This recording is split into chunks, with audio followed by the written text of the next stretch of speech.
आदरणीय सम्मानित मीडिया जगत के पत्रकार बंधुओं, 2 दिन पहले संसद में राहुल गांधी जी ने देश की सरकार से सवाल किए थे, देश के सामने किए थे। देश की जनता के दर्द को, देश की जनता के सवालों को पब्लिक डोमेन में लाए थे। मैं आपके माध्यम से मध्य प्रदेश की जनता और देश की जनता को ध्यान दिलाना चाहता हूं कि जब 26 लोगों की हत्या हुई कश्मीर में, तो देश के प्रधानमंत्री ने बिहार से कहा था कि अकल्पनीय सजा मिलेगी, जैसा सोचा न होगा वैसा भारत बदला लेगा। 25 साल से भारतीय जनता पार्टी आरएसएस इस बात को बार बार कहती आई है कि पाक ऑक्यूपाइड कश्मीर भारत का है और हर हालत में भारतवर्ष इसको लेके रहेगा। देश के गृह मंत्री ने संसद में चिल्ला चिल्ला के एक बार कहा कि जान दे देंगे पर पाक ऑक्यूपाइड कश्मीर लेके रहेंगे। संसद के अंदर उनके वक्तव्य थे। जब युद्ध हुआ, पूरा देश सरकार और सेना के साथ खड़ा हुआ। कांग्रेस पार्टी ने पूरी ताकत से सरकार का और सेना के साथ देश के प्रति उसका दायित्व था वो निभाया। पर युद्ध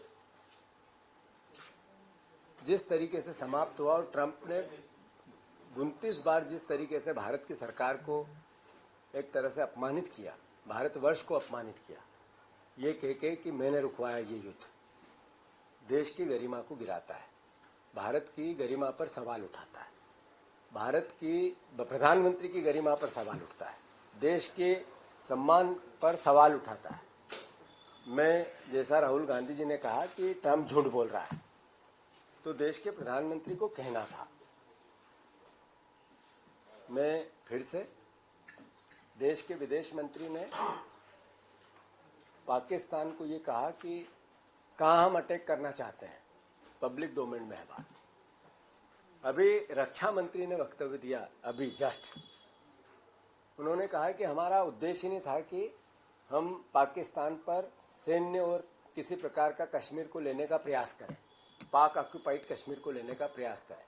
ये सारी बातें ये बताती है कि भारतीय जनता पार्टी देश को गुमराह करती है, अपने पॉलिटिकल एजेंडे पे काम करते हुए देश को भ्रमित करना चाहती है।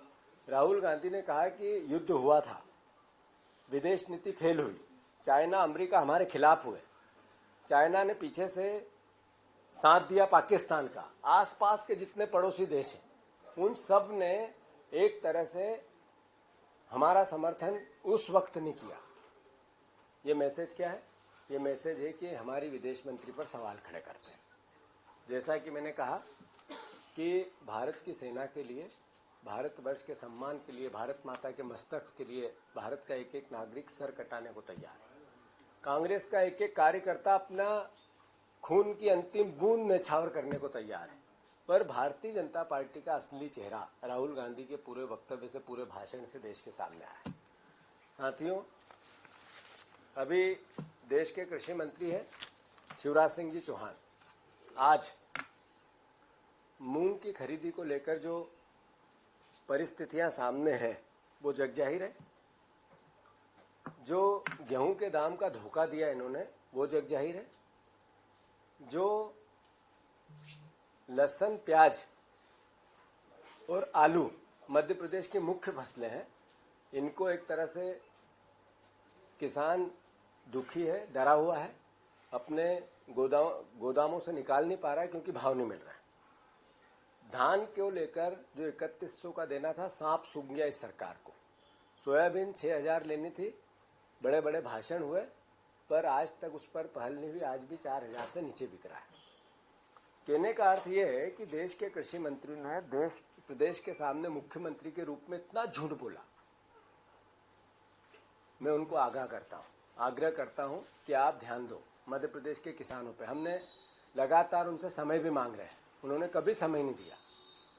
अगर मुख्यमंत्री जी ने, पूर्व मुख्यमंत्री शिवराज सिंह चौहान जी ने अगर ये भावना किसानों की नहीं समझी तो मैं उनके घर के सामने जाकर अनशन करूंगा। एज ए पीसीसी चीफ मेरा दायित्व है प्रदेश कांग्रेस कमेटी का अध्यक्ष होने के नाते कि मैं जनता के किसानों की आवाज उठाऊं। मुख्य शिवराज जी, क्या लॉजिक है कि प्याज इतना सस्ता है? क्या लॉजिक है कि आलू किसान पूरे कोल्ड स्टोर मध्य हो गया उसके बाद भी भरे हुए हैं? क्या लॉजिक है कि लहसुन मुख्य पैदावार है वो आज सस्ती बिक रही है, जो लागत लगी उससे कम जा रहा है? क्या लॉजिक है कि आपने गेहूं और धान के दाम नहीं दिए, सोयाबीन के दाम नहीं दिए? तो आखिर आप भाषण देंगे और हम आपकी बात सुनते रहें, देश प्रदेश सुनता रहे, ये तो नहीं हो सकता है। अगर इस पर देश के कृषि मंत्री ने कोई निर्णय नहीं लिया, देश की सरकार को इस तरह ध्यान आकर्षित नहीं किया, गेहूं के और धान के दाम आपने सही तरीके से नहीं दिए जो बोला था, तो मैं कृषि मंत्री के घर के सामने जाकर धरना दूंगा। तीसरी बात, जो कानून व्यवस्था है, अभी प्रदेश के मुख्यमंत्री जी, मैं 2024-25 में पहले 8 थे रोज बहनों के